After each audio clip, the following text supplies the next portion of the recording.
Good afternoon. I'd like to welcome everyone to the Radnor Township School District Curriculum Committee meeting for February 2019. And the first item on the agenda are introductions and administrative remarks. Dr. McQuiggan? Thank you, Mrs. Solomon. So just an update for everyone. Our meeting is reduced to an hour tonight, so we did revise our agenda a little bit. So tonight we are going to focus on our board action items to be sure we're ready to move those to the business meeting. We'll have our wellness study update and we'll have our school start time piece.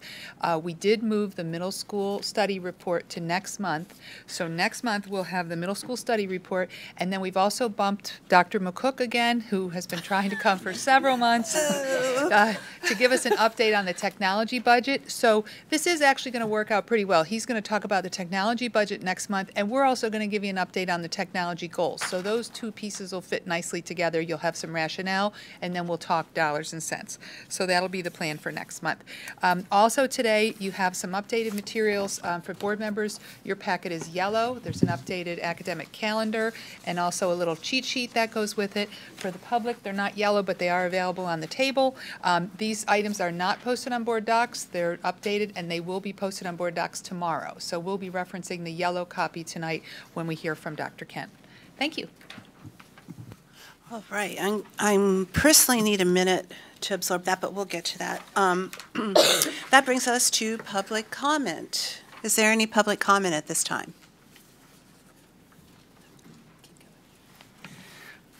All right, seeing none, that brings us to the approval of the January minutes. Committee members?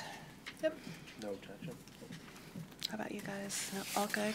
Okay, minutes stand as written. And that brings us to agenda item number 1. And these are action items for the business meeting. Okay, so I'll start with the first couple, and then I'm going to invite Dr. Kent to come up and talk about the instructional calendar a little bit. So in your packets, you have requests for student clubs. One of them is a new student club around metastatic breast cancer research, and you have that information. And then we have a continuing student club, which means that that was a club we had before, but it wasn't active at the beginning of this year, so it's been previously approved, but it is, again, active. So that's called the Action Earth Club. Another repeat, our UK trip. Our students from the high school will travel to the UK. They have their application for an overnight trip. The only cost to the district is a contribution for substitute teachers, and that's noted there as $300. The rest of the trip is funded by the students, and the teacher portion is covered by the student contribution as well. Do you have any questions about any of those action items? Yeah, didn't we see this club last month? Which one? The breast cancer research. Badminton. Who's the bad? Where have I seen this? Maybe you just read the packet a couple times. Oh, it was from the, okay, forget it. I thought we had this last month. It was received in January, but we didn't see it until now. Right. Okay. Oh, you might have seen it in the pre-meeting in the packet, but it didn't come in time for the meeting. It wasn't on the last January agenda. Okay. Not that I know of. Okay. Okay. Are we going to talk about the calendar? Yes, Okay. yes. We're going to invite Dr. Kent up. So in your packet, you have a copy of the proposed calendar, and then there's also a little cheat sheet that lists some information that he's going to highlight, and then we can answer questions. Good evening, everyone. Hello. So just to draw your attention, the difference between what you've seen in the past and what you're seeing before you, I'll just cut to the chase. It deals with elementary conferences. So the elementary school conferences, we're still going to have overall between fall and spring 8 conference slots. There's going to be more conference time in the fall, 5 slots where parents can come in to meet with teachers and guardians, and 3 in the spring. So the feeling from the elementary teachers was that the additional time in the fall was going to be very helpful, making sure getting everybody in for conferences. There's going to be some opportunity for some morning time conferences, and that they didn't need as much time in the spring. So the Tuesday prior to Thanksgiving is a student day, secondary 6 through 12, but has become a conference day K through 5. So that's a difference in the calendar that you saw previously. And then we traded out, so to speak. March 5th is now a student day, K through 5. So those are the two differences in calendars that you've seen previously, and then I can just very quickly cover the kind of highlights. But that was just a quick summary of changes that were made. So we're very excited to bring this calendar to you one last time for you to move forward to the full board. And we were able to add a student day, K through 12, prior to testing, which we thought was a big win. So that happens in November for secondary students. It happens in March for the elementary students with that trade-off that I was just referencing in regards to conferences. We have 4 built-in emergency days. And just recall again that we averaged 3.3 emergency days over the last 10 years. So we were happy that we can get those 4 in there. Again, the sheet references the more flexibility with elementary conference time. So that is definitely a plus for our parents and guardians, some additional dates for them to get in. And we do have some next steps. We are going to survey the community, parents, guardians, as well as staff, on some questions as far as when Labor Day is late. For example, September 7th next year, do we want to be starting before Labor Day or continue after Labor Day? Do we want to look at having spring break be one set week every single year? Looking again at conference time, spring conference time for elementary. So it's not going to be a long survey at all, but just to get some feedback to kind of see where people are. And then from the very beginning, the thought was that we could put forward some recommendations from this committee that then could apply to calendars in the future. So we wouldn't be convening a committee every single year. So, for example, 4 built-in emergency days, the start time, whether it's before or after Labor Day, the spring break question, and then those could be referenced every year as calendars are built. So that's, since we've been talking about this for a while, quick kind of synopsis, but I did want to draw your attention to the one change. It was really around those elementary conferences that occurred in this version. Okay, wait, so we moved the March 5th was a day off for elementary, and we're now giving them the 26th off Yes. instead of March 5th. Correct. Why did we do that again? So the idea was that to give more conference time in the fall, Okay. because the elementary teachers felt that they needed more conference time in the fall and not as much in the spring, that they certainly will still be able to meet with all parents and guardians that would like conferences in the spring, but this just gives more availability to teachers in the fall. And the elementary teachers thought that was a definite plus. And can you just go over for the people watching? We now have 4, correct? Correct. Snow days built in. You want to explain Sure. how that works, just for people that... Absolutely. So this calendar represents 184 student days, 195 staff days. So if we have no emergency days next year, then the students would get out 4 days earlier, which would be Friday the 12th of June, as well as the staff 4 days earlier. If we use all of our 4 days, then you see the students would get out June 18th.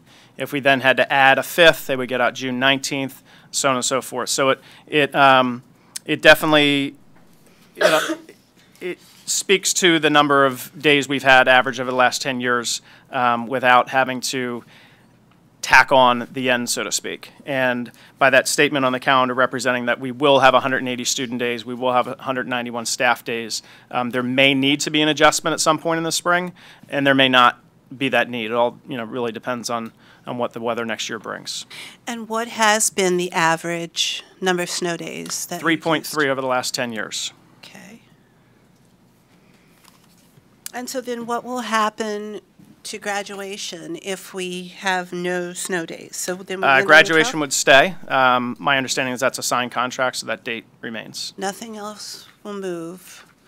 Now, and we took off. We had on here what we were going to do with the high school finals, and we took that off. So is that... No, that's still there. That's Radnor High School The testing window on the bottom there. Exams could still move. Okay, so we still have that on here, but pending, so we have a note that we could change that. Yes, absolutely. So well, I guess you don't know that. You don't work in the high school. I'm curious what would happen if we had no snow days. Traditionally, you would just bump things up. So you're going to know in the spring, okay, the last day is going to be June 12th. Yeah. So we need to bump everything up 4 days, and that's how it's worked in high schools where I've worked in the past. All right. So I have to just say this because I feel this. I would like to see us go to school on Election Day, and I'm just wondering if there isn't a way that we can do that. I know 4 of our 5 schools are used as polling places, but it just seems like the voters that are there are the people paying for our schools. It just seems like, isn't there a way to cordon off where they can vote so that we can still have school? Because we lose 2 days, really valuable days. I'm going to take Dr. Kent off the hook for this.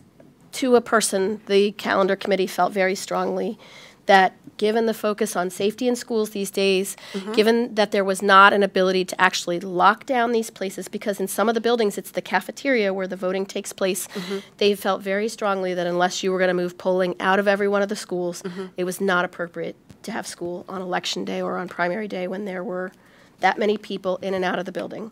And frankly, as a parent, I think it sends an interesting message.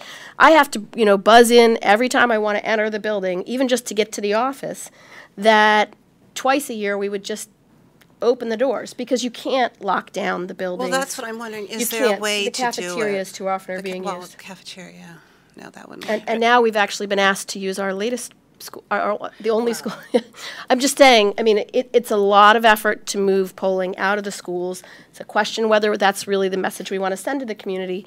But I think from a safety standpoint, the parents on that calendar committee, or on the calendar committee, all felt very strongly that that was not an option. Thank you, Mrs. Dunn. In addition to safety, logistically, it's a parking nightmare. There's no way to do it. Yeah. Yeah. Okay. Quick question. Yeah. Has it been done before? Oh yeah, we used to always have school on election days. But it was a But- different, it was like But pre-9/11. not since we put in buzzers and Right. locked everything down. And and- not till We are continuing, we did get some follow-up just, I think, last week from, some of the powers that be that work on the polling places, asking if we were still interested in moving them out of the building. There is some, proposed legislation about eliminating polling in schools. And, some of our surrounding districts are looking at some other creative scenarios like, holding parent-teacher conferences on Election Day when, the door is open and we're letting everyone in.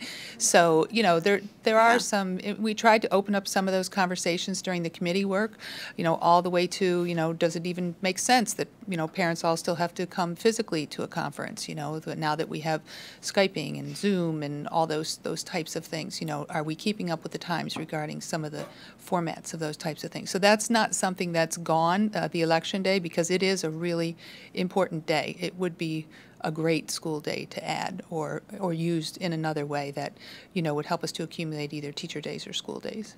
It seems like it's awfully, I mean, one of the things I remember from the calendar committee, there was actually a proposal from the teachers to push the conference days later than the week of Thanksgiving and the initial one. So it seems like It depends on the the first- level, like the middle school. elementary school If you have level was 4 there- marking they felt periods strongly. versus 3 marking periods, you're interested in a different time than. Yeah, you know. and so I know that they were actually asking, could we push the conference days later as opposed to, early November? I think the argument was they didn't necessarily have enough data about the students. Yeah.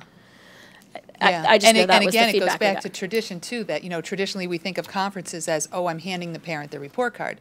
But now we have so much focus on student work and, sharing artifacts and things like that, does that really drive the conference? So, I think there are several more things we can investigate as we, move forward with the survey and have some conversations about, keeping up with the times and. Well, and I know being we did talk progressive. about parent conferences as something to potentially put in the survey. Yes. To ask people about, what were there changes that we could make, either to timing or to the style of the conferences. Is I personally face-to-face really important? I really like going in and meeting the teacher. I mean, I think that's especially for working parents who don't have the opportunity to go in and help with parties, and there's a lot less of that now, right? There's a lot less at the elementary school level parent interaction in the building than there was even 5 years ago. And I think that those in-person meetings with teachers, for me, are still very important. I mean, I go to the middle school conferences and the teacher's like, why are you here? I'm like, because I want to meet you. I would meet you. I actually had some questions. Yeah. You kind of just ran through everything, and I wanted to cover a couple issues because Sure. So originally, and I just want to clarify this because I know that the calendar committee parents are out there and they're going to wonder why this isn't necessarily exactly what they proposed. And I think they understood that. I just want to walk through a couple things. So originally, in November, the elementary school was going to have conferences all day on the 27th and then potentially 2 evenings, correct? Correct. Okay. And now we're going down to, Excuse me. it's still 2 days and an evening? It's 2 One days evening. and, One evening. It's 2 evenings and 1 day. no, the elementary school is just the 25th. It's one evening in the fall. So it's the evening on Monday and then the 2 full days. Yes, Okay. and then additionally, there's some flex time between November 18th and December 19th for teachers to do an additional 6 hours of conferences that could really help people who need early morning conferences. Okay. Or after-school conferences. Okay. This change allowed us to add that really additional one more block of teacher conferences, being 5 teacher block Okay. for the elementary in the fall. Okay. And that was something the elementary teachers felt strongly about, needing some additional time in the fall and not so much time as they've had in the past in the spring. Okay.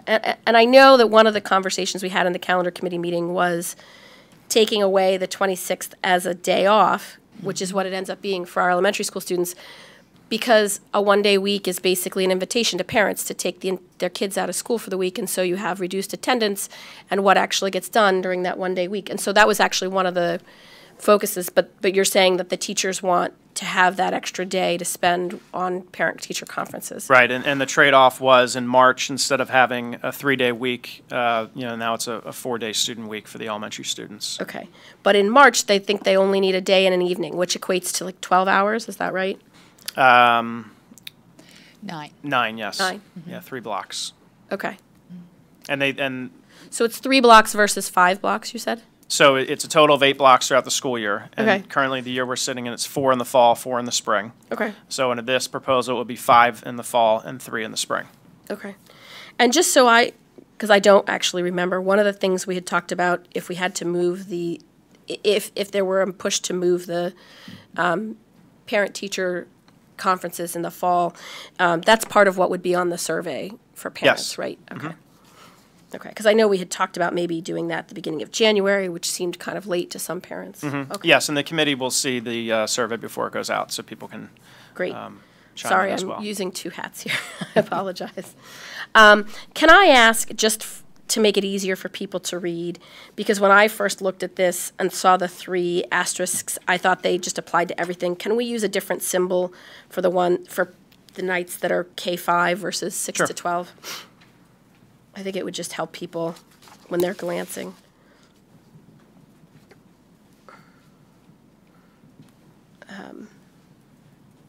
Okay, so that was one thing. And I actually really appreciate that you added the clarification about midterms and finals. I wonder if this page gets so busy and it's so colorful, but I wonder if there's a way to put it in red or bold. What's that? The note, Oh, yeah. I've heard feedback from some people that, and I do this, I go through the calendar at the beginning of the school year as soon as it's issued, and I put everything on my home calendar so I know when I've got to get daycare coverage and things like that. And I understand people with high school students then go in and also write in when all the exams are. It's not clear to me we would move midterms, although I guess if we had a snow day one of those days, we would. We have. But, okay. Yeah. But because the end of the year could move a week earlier, it's possible that you would actually have an exam on graduation day, correct? Potentially, yep. Okay. And so I worry that parents are gonna just look at the senior finals or the underclassmen finals and not pay attention to that. I mean, Sure, and maybe we it's can just draw something to remind further people. attention to that. Yeah, maybe make that bigger or whatever. Absolutely. Or, yeah, I don't know if Red. putting it at the top, Bigger yeah. and red. But I think it's important that we make sure that everybody understand that. And I think, too, that this was something, my understanding from the calendar committee was this is something they were proposing, they talked to people they knew, but if it's something that the community hates next year and it goes poorly, it's not something they're saying this should always be that way. I mean, I think this is, It's a recommendation Well, to the board, but I think Yeah. that just for background for people, we had anecdotes from teachers who explained that because last year we ran over by so long, they had very good students who had legitimate reasons they couldn't stay beyond the school year. They were enrolled in other obligations over the summer, and it wasn't something frivolous, and had so many summer obligations that they didn't end up taking the final until 2 weeks before the school year started. And they were so long past the learning and being in depth in the materials, they didn't do as well on the exam as the teacher expected them to do, and the teachers were upset about that affecting the students. So part of this is the calendar committee was hoping that this would help people to plan.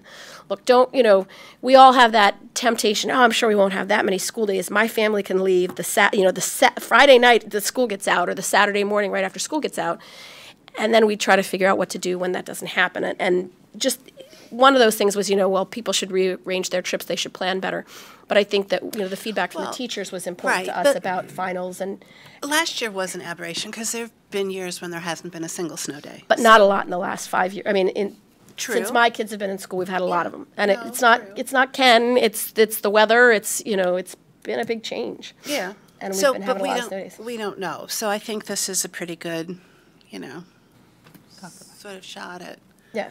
what most likely will happen, because we've got 4, which is more than our average. Well, and I'm hoping too, I think, I would hope that we do a better job. Like I know I had it in my head till I got on the board that there were always just 2 school days built into the school year, and that's not true. This year we have 1, is that right? We had 1 last year, we have 2 this year. We do have 2 this year. Okay, so that's good news. My kids are worried about tomorrow. Because we hope to have vacation plans for when school year ends.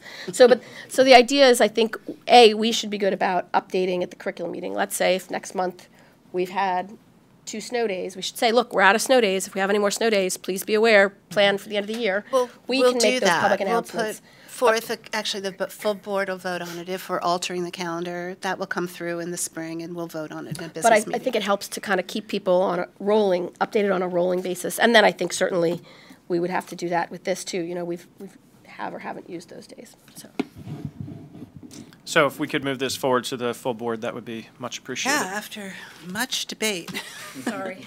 No, that's good. Do you have any other? Okay. Any comments over there from both people who live it? All right, thank you very much. Thank you for your time. Okay, so just one last clarification on the calendar before we move on. So if we were to rearrange the exams, as far as the final exams or whatnot, we wouldn't be placing one on graduation day. So we would work around that, Yeah, that's All right. really helpful. excluding. All right. Right, because I think it was pointed out that there could be Siblings? underclass that are affected by all that, too. Yeah. Yeah.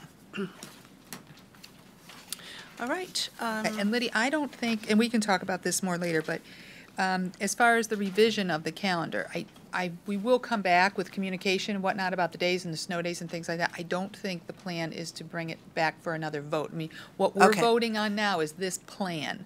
And the plan is that as we have snow days, we will either subtract or add or stay the same at the end of the year. So we're kind of. I thought she was talking I about was this talking year's about school. this year. Oh, I'm sorry. Thank you. Yeah, no, You're I right didn't then. mean, we're not doing anything with this Yeah. until next. It just adds another layer. Yeah. Yeah. No, I was talking about this year. Okay, great. Thank you. But thank you for clarifying that. Yeah. All right, are we, Okay, so our next agenda item involves the wellness study. And as you know, this is a board goal, and the purpose of our study tonight, we're going to start inviting our committee up, is to talk specifically about some of the action items that they're putting in place this year, some of the data points they're going to be using in preparation for their final presentation, which will be coming later this spring.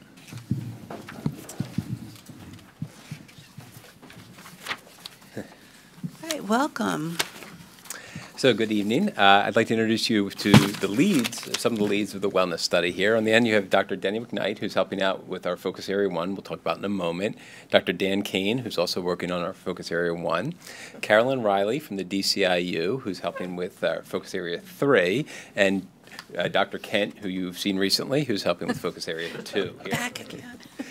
So as you're aware, at the beginning of this year, the board set the goal to study student wellness, which is a pretty broad and all-encompassing goal since it touches on every student in the district and also can mean a variety of things to a variety of people. So one of the first tasks early on, first under Student Services Department, but then I think primarily by Dr. Kelly Murray, was to try and put some form to the study and decide what is it about student wellness that we really want to study this year and what seems to be the best use of our efforts. So through conversations with board members, to focus groups with community members, and other conversations, it was broken into these three areas here: social, emotional, behavioral wellness, physical wellness, and college and career wellness, because these are important areas, and also in some part because there's already work undertaken in those areas in various ways in the district. And then within each of those areas, certain subtopics were identified to help hone even further what it was that we were going to be looking for this study. Dr. Kane, I mentioned, is working, taking the lead on social, emotional, behavioral wellness, specifically on A, B, and C on your outline there. So social and emotional learning, mental health, student safety. And Dr. Denny McKnight is taking the lead with D and E, discipline and homework. Physical wellness also includes physical education and health, nutrition, and athletics, specifically with a look on concussions, a topic that this committee has received presentations on last year. And then the college and career capacity wellness takes a look at our 339 plan, employability skills broadly, and K-12 school counseling. And Carolyn had been working and continues to work with our counselors on this and the various other things in the district, so it seemed to make sense that she would take the lead with this section of the study because it dovetails and overlaps with some of the work that she's already doing, which extends even beyond the wellness study. But in doing so, we also made some decisions that there were significant aspects of student wellness that would not necessarily be part of this study because they're being focused on elsewhere. Some of the ones here identified are digital safety, diversity and equity, school safety and security, sleep and school start time, because various individuals and groups within the district are already working on those. But we do recognize that there is significant overlap and significant relationship between the work being done by the wellness study and the work being done by these groups. So we want to be mindful of that, probably and primarily in our recommendations, to think how does the work of these groups work together, and where are those groups in their work by the point that we are finished or concluding our work as well. So to take a look, we are sharing with you our current data collection plan a bit today. This data is being gathered and continues to be gathered into March. Take a look and see what we found from that data. We're planning to come back to this committee in May to report on the findings that we have to that point, work through those findings, including providing some opportunities for community members to have input into which of those findings seem most significant to them, to help inform recommendations that we plan to present to the committee and as part of a larger report in fall of 2019. And then implement those recommendations from there. We predict some of these recommendations will be sort of short-term and things we do initially, and others might be things that we're going to be working towards over years to come. We don't know exactly what those findings are going to be now, but we know that some of the topics being studied and some of the areas that the leads have already looked into are pretty significant and will likely take some time to get into. On the last page of the update, you've got the study questions for each of the focus areas that we are inquiring into, as well as the primary data sources that we're looking at to say, how do we want to answer those questions? And what does it show us about the status of student wellness in the district now, how effective our practices are based on data we have from our students currently and students who've already graduated from the district, as well as what does the literature tell us about some of the best practices and recommendations when it comes to these topics, and how well do we line up against those. You'll also notice, if you go through here, that some of the data sources is information that's already been presented to this committee and in some cases perhaps others in previous reports. So we're not going to try and recreate that work that's been done. In some cases, well, in all the cases, we're going to take a look and see what had been done. And in some cases, we're going to take a look and see, have there been any developments since the last report on that, and Did we implement the recommendations we said we're going to implement? Have we put some things into place? Have we seen any effect of that since then? But we were trying to emphasize that we don't want to try and recreate a lot of different areas that have already been trod over, even though there's still some work to be done in those areas. And maybe what will come out of here is how we see the next steps when it comes to whatever those topics might be. So tonight we wanted to give you this update, make sure that our plan and our thinking about this study is in line with the wishes of the board, and see what questions, if any, you might have at this time. Also be mindful of the time that we have tonight. Certainly feel free to contact me and or the leads of the different areas and let us know if you have thoughts going forward as well. It doesn't have to be relegated just this evening for any thoughts or suggestions you might have as we're working forward. But there's as these four will tell you, there's a lot of work to be done in just a few months here. So we are in the midst of it already. So first I want to say, to me, this is probably one of the most important things that we're going to be doing. And I mean, we just spoke about it when we spoke about the calendar, that people are concerned about the safety of their students. To me, the safety of our students, all of them, is directly connected to the student wellness piece, that we're ahead of anticipating kids in our schools who may be having difficulty, and that we have programs in place to address that. And I was just hearing about that again today, that we know that most student violence is done by another student in a building. And there have been signs that those students, have given indication that there's an issue, that there's a problem. So this is the best way to keep our students safe. So to me, this is more important than all the other stuff we're going to talk about tonight. Like, I really want us to dive into this in a really thorough way. And I mean, I don't know if my colleagues are familiar with all these data sources, but I would like to make sure all the pieces that we have done are connected to this, and that this is really where we need to put, I think, our focus, so that we all feel like, for me personally, I don't want resource officers with guns in our schools. To me, this is the way we keep our kids safe, is that we're ahead of the whole wellness piece. That's how we do that, and that's where I want to put our resources, because the other plan, to me, is putting a Band-Aid on it. This is the way to really keep our kids safe. So I guess I'm putting my opinion on this. I really want a lot of time for this. I think our board very much, most of us care deeply about student wellness. So, do you guys, I mean... No, I would say, to me, I appreciated the breakout of, the lenses of prevention, identification, and response. I don't want to have responses. I want to prevent it as much as we can. Identifying helps us prevent, so hopefully we stay in that cycle and don't have to deal with all of the other issues. I wanted to ask a couple of key questions, and you don't have to respond, but if you would just kind of think about it and what you're doing. We are a district. We operate as a district. We have a curriculum department for the district, but every one of our buildings operates independently. So I would hope that in looking at all of this, you are looking down at the school level and recognizing that different schools have different issues, and that we can't just say, oh, well, this is how the elementary schools do it. We want to know how it's being done in each of them, and whether it's working, and whether we have a school that has more issues than others, so we can focus our efforts and our resources where we need them most. I note it seemed to me from looking at the data sources that most of these are ones that we already have. The one thought I had, especially in the social, emotional, and behavioral wellness, is whether it's worthwhile in the time that you have to also do a parent survey. And I say that because even when you're doing student surveys and focus groups, students can often be loath to report the issues that they're having.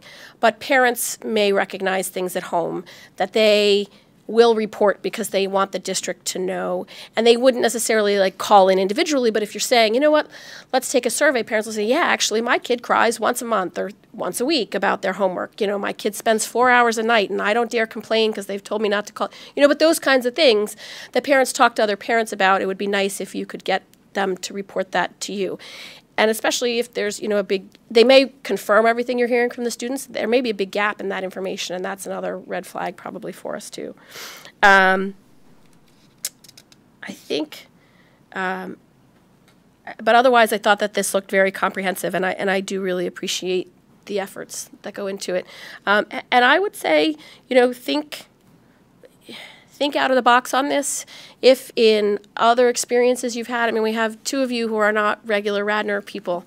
If you've seen things other places, if you've had experiences, if there are districts that are trying something new, and you think it looks beneficial, don't say, well, this is Radnor and this is how they do things. Tell us. We may not want to adopt it, but I think we are open to hearing that there's something else that's working someplace else. There's, an elementary school somewhere that's doing yoga twice a week for the kids. We've had someone from the community come in and talk to us about mindfulness training. Even if it's a club we were to offer, those kinds of things that if you say to us, look, it's especially if it's low cost and may have really great returns, we're open to hearing those things. Yeah, definitely.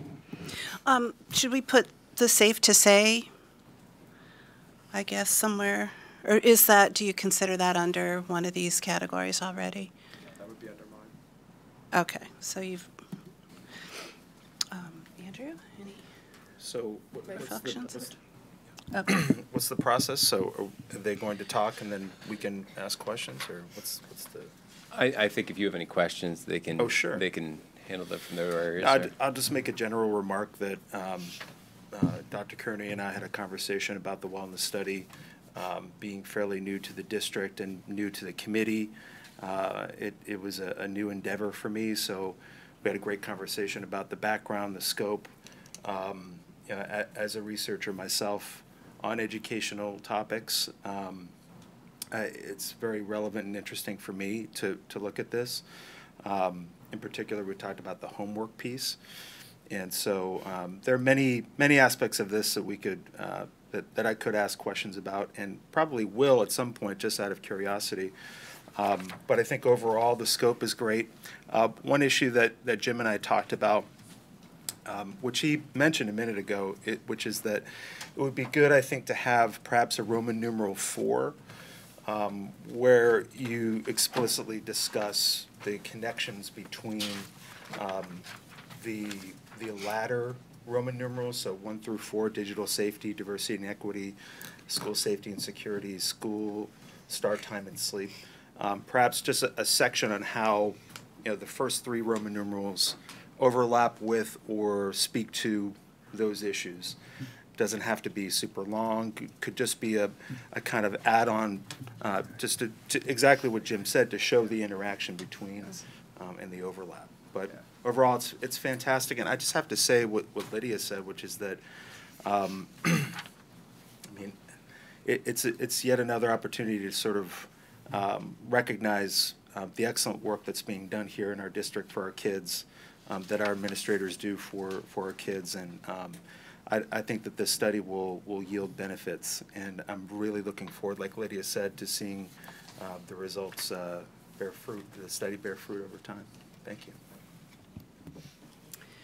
Okay, I'm going to punt it over to you guys. Can you see anything that you'd like addressed further that's not on this list? Nothing specifically. I was just wondering, what methods have you used? Like you mentioned homework in the under this social, emotional, and behavioral wellness. How have you done surveys to address the like the statistics you've taken? We have drafted a survey that will be administered to students. Okay. At the middle school and the high school, probably not to the elementary school. Right. But so that's in the process of being drafted. We're also talking about conducting focus groups with students.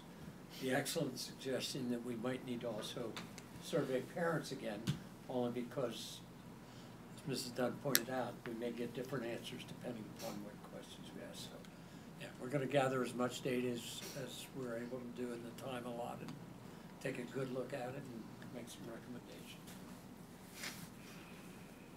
Are we also going to look at staffing to make sure that we've got the right people in place at all schools to implement? Well, I know in my best pillar, plan. it's a piece that I'm looking at in terms of how your district is taking on the 339 plan and implicating that and keeping in line with all the mandates sent down by the state. Some districts do have added positions to accommodate that, either in a half-time or full-time position.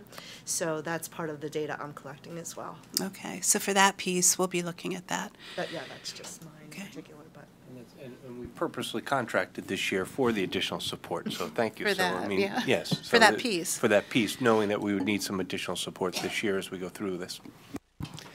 I also wanted to mention that we're working with Tom Stecker and Associates to look at some of the data on social emotional learning. So they've been collecting some data from our schools and our staff, and they're going to be providing us some analysis as well. So that's another outside group that is looking at some of this.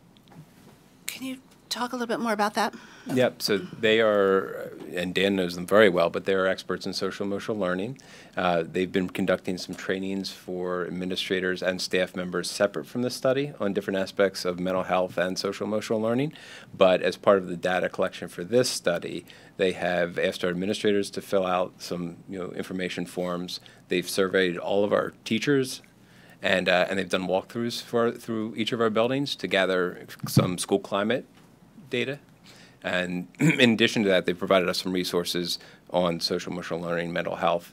I should also say they've taken a look at our board policies related to these topics, as well as some of our curriculum documents in FACS and health and phys ed. So they're another set of outside eyes who are offering input into this study. Oh, excellent. So when will we be getting? Will that be part of the March, April presentations? We anticipate What's the May. timeline? Okay, all right. May. We're looking at. I'll write that one in. Right. So we will have the data collected and analyzed by that point, we anticipate, and we're planning to be presenting findings at the May meeting. Okay. But then the full report with recommendations won't be until next fall. Okay. No, I just meant that Decker. Tom Stecker. Stecker. Yes. When that piece might be available. Oh, Or will we not see that? Will that just be incorporated in? We're planning to incorporate it into the report, Okay. but we'll report out on it, and we hope to have those results by April. Sure. The nice thing, too, about working with Tom Stecker's group is they've actually partnered with the Chester County Intermediate Unit, and they're working with quite a few Chester County districts. We just happened to become aware of that project earlier this year, and we were able to get on board while they were in Chester County. We've now learned that they're coming to Delaware County next year, and we'll be partnering with a lot of the districts in our area. So we've set up our contract in a way where we're able to extend it into next year. So, we're hoping that's going to be an ongoing relationship in addition to just, kind of the audit piece, then the professional development that kicks it off. So we're looking forward to him helping us both with the assessment piece and also the implementation. Wow, that's awesome. Yeah, perfect timing. Awesome. All right. I'm really excited about this whole project. I like the way that you're looking at it, the way you've organized it. So, yeah. All right. Thank you very much. Excellent topic. Thank you all. Yeah. Thank you.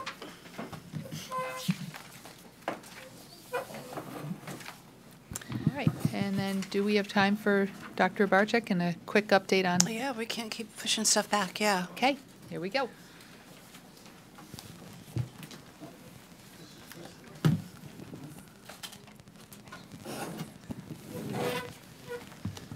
Good evening. Good evening. Thank you for having us. As we said, we will be brief because we're really just going to give an update of where we are right now in relation to the Sleep and School Start Time Committee. The first thing you need to be aware of is the change of the name to the committee. It is Sleep and School Start Time now. We took the adolescent away because we're focusing on all students within the district. The did you know? So we are looking at might change school start time, end times. Start and end times, and of this, the elementary, middle, and high school. These are all under the initial recommendation that's in your packet and on this slide. And this was back when November 13th, I believe it was, where we talked about elementary moving to 9:15, the middle school staying where it was, and the high school moving to 8:30. So all of this initial recommendation is still current in the document. We haven't made any specific changes to that information. Just to get an idea of the information that's gathered and the communication, Mr. Petiti was very kind and helpful in putting this information together. Can you go to the next slide, Maureen? Thanks. This is a timeline of all the information and gathering and collaboration that has occurred since our November 13th meeting. So as you can see, it's pretty extensive. And we are continuing with our information gathering collaboration as the committee is meeting next Thursday afternoon to begin looking at additional information we've gathered. On the next slide, you're going to find the communication and information sharing that we've implemented since the time of the November 13th meeting. There are a number of days where we have had, in the Radnor Reader, obviously is our #1 place to put information and updates, but also just some new items of starting in January, we started talking about implementing a sleep health tip of the week, because one of the pieces that's coming out of this study is no matter what happens, we want to endorse the positives of improving sleep hygiene. So that was one way of doing that. And we're also having updated, providing updates on that same website page once something happens, once we convene as a committee, or if we've held a educational piece, or we've had feedback from another subgroup. On the next page, you'll find the feedback that we've had since the November 13th meeting, and that was exploring start times at the elementary level at an earlier time than the 9:15. Outreach to our family support services to talk about options, contracting, as we've talked about this in the past with TransFinder, our routing company, to do a study for us to find the most effective and efficient ways of moving our buses around. We had the opportunity to meet with the president of the Delaware Independent Schools and send a survey out to the schools to get a better idea of what they're thinking as we continue with this study. And there's some information in this PowerPoint that will provide that. Our outreach to other districts who have already made this the change to school start times and their related impacts, the obstacles and how they overcame them if we were to do something like this. The monitoring and responding to feedback, again, our sleep website email address is open and available to the all stakeholders, and communicating and educating stakeholders, as we just had Dr. Owens here just this past month. In regard to TransFinder, we've had several phone conferences with them, indicating the information that we would like them to focus on as they conduct the study of bus efficiencies in our routing systems. But as of February 11th, we had was our most recent conference call, because we were provided a study report. And within that report, it gave some recommendations to how we should proceed in looking at the busing information. But now what our next step is to look at those recommendations they made and work with the committee to determine which of those scenarios, if any, are still viable and moving forward. So we are going to be going forward at our February 28th meeting and talking about those different scenarios based on the report from TransFinder. And then we have our family support services. As I said, we've been in touch with them. We have had meetings to discuss if a time change were to occur, what would be the cost models to the actual child care process. And as you know, Family Support Services has put out communications with the parents indicating they're postponing the registration right now. There's a couple benefits to this piece. One, it's no surprise, you've seen the article in the newspaper, they're actually looking for a new facility in Haverford because their building is being taken over by the township. But also, it gives them time to determine where they're going to have those their next property, but they're also their staffing issues, how they're going to handle the request for additional staffing so we can address the whole wait list process that's been out there. We know that there's been wait lists, and we've been very much made aware by Family Support Services that they are trying to address it by hiring additional staff members. And then the Delaware Valley Independent Schools, just quickly, as I said, we put a survey out. They have, of this 27 schools that responded to the survey, 7 would consider adjusting their own start time if we were to make a change. 3 of the 7 were unable to receive 3 of the 27 indicated they were unable to receive students earlier. So a positive there of 24 schools said, hey, if you have to adjust your times and we needed to receive students earlier, they would be able to do so. And same thing with picking their students up later. Based on our transportation models, that 23 of the schools said, yes, you'd be able to have students stay at the private schools later, the independent schools later, than they currently are picked up. And then in addition to this, 15 of the 27 said they were interested in meeting with the district to discuss the process and what's been happening in Radnor Township School District and what would happen if we did implement a change to school start times. And then this is just to put out there that, trying to keep everybody informed. We indicated on the 2 timelines of the communication and information gathering, but here's just a brief overview of some of those areas where we have used with School Messenger, our information coming out of the Radnor Reader, and just, again, the updates on the website. You have anything to add, Dan? Good. Okay, so wait, the committee, so the next step is the committee meets February 28th, next Thursday. 28th, and you actually have results now about the transportation piece. We've received a study from TransFinder, and myself, Mr. Bechtold, Mr. Batchelor, Mr. Hearn, and actually Mr. Danella, who's also the routing expert in the District of Transportation Office, met and had a phone conference with TransFinder to identify, based on the study, what was the best information coming out of it that would help us to translate what would be the best model to move forward with. So there's different scenarios. We gave them different scenarios to put into place based on the efficiencies, and they narrowed it down to 4 different scenarios that we're now going to look at more closely in regards to what may work for us. There's still some questions we have that we're trying to digest and understand their models and understand some of the assumptions that they have made with the models to make sure that their assumptions on different routes and times to understand, A, how they develop those, and B, to make sure that we are all on the same page with these assumptions. So we still have a lot of questions that we had the initial phone call with them just to initially digest it. We still have some follow-up questions that we have for them and that we want to work through with the committee as well. Okay, so you probably don't know this yet, but for me, a big part of this was how much more it would cost to do different options. So did we receive that piece of Not information? yet. So that's one of the things that we're working through right now. We're nailing down what the total cost for each of the options would be. And so we've got 4 what we believe are viable options right now that we're looking to make sure that before we bring them to the board, we know the total cost. Okay, and so you don't want to go into maybe what those options are? You want to tweak them and... Well, it sounds like... Well, we have more questions that we need to get Okay. I was going to say, it sounds clarified like as you're we saying, move I think forward. you and I talked about this, like, we're not sure that they properly incorporated how much traffic buildup there is in certain areas of the district at certain times of Okay. the day.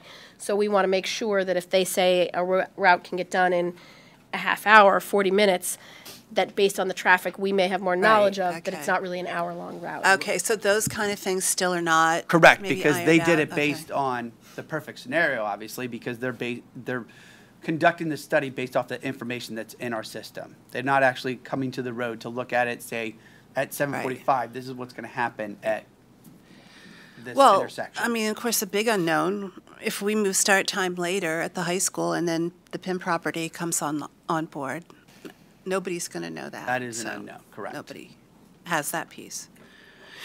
No matter what time. Right. So you mentioned 27 independent schools answered. How many total did you reach out to? I believe it was sent out to 53, so we didn't Okay. have too bad of a return on the information we collected. Because that's also, I mean, I know Mr. Batchelor said that was a big piece here that might be different than what you did before, was that you didn't have the same huge number of independent schools. So do we feel like we still have a communication with the independent schools that we know? Are you comfortable with the answers that you got? I'm comfortable with the answers Okay. we received so far. The president of the Delaware Valley Independent Schools was willing to extend, a hand to those who didn't respond yet to try to gather the additional information. But yes, it gives us a very good Yeah. position of where are people heading towards. Yeah. And it sounds like many of them are actually flexible Yes. or want to discuss this further. So Correct. That's really positive. Okay, Andrew? Sarah? The only comment I had is it's great to see these updates, and I have to say I was especially impressed just looking at all the points of update, the timeline. It's pretty impressive when you see it all together like that, how much work has gone into this, and just seeing those updates. So I just wanted to pass along that feedback. Thanks.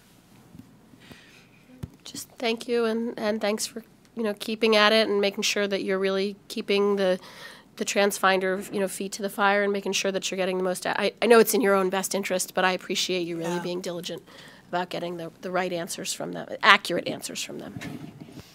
Yeah, and I'm pleased to see kind of a more holistic, I like your title change. I mean, I think that it's really important for elementary parents to know that even if you're just in elementary school, this will impact your kids when they're in high school, and we recognize that. This is, we're not trading off one group for another. If we change the school start time for elementary school, it could change them.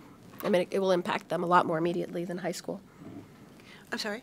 Yeah. I mean, one of the complaints that we had was Right. it's adolescence. You've been saying adolescence. It never occurred to me it affected my elementary school students. Well, if we may change the start time for elementary schools, it will impact them a lot more immediately than just high school. No, right, Yeah. but what I'm saying is, yes, I'm pleased that everybody knows that we're looking out for everybody's best interest. We're not going to sacrifice anybody. How about you guys over there? Okay. Okay, great. All right, thank you. Thank you. Keep up the good work on this. All right. Dr. McQuiggan, that brings us to our last round of public comment. I assume, since we had none in the beginning, is there any public comment now? Okay, and we will meet, the third Tuesday in March. Meeting's adjourned.